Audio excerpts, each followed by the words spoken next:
do three tests. First test is like that.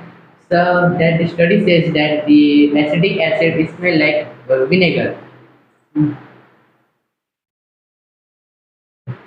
Then we will test the solubility of these chemicals. Oops. Then we will put some water in the acidic acid. As we can see that the acidic acid and the water mix very clearly, so that this is a homogeneous mixture of water. Third test will be the effect on the litmus paper. इसमें डालनी So this is a blue litmus paper. We will dip the litmus paper in our solution. So now, as you can see that the litmus blue turn into red. That means that the acidic acid is contained is an acid.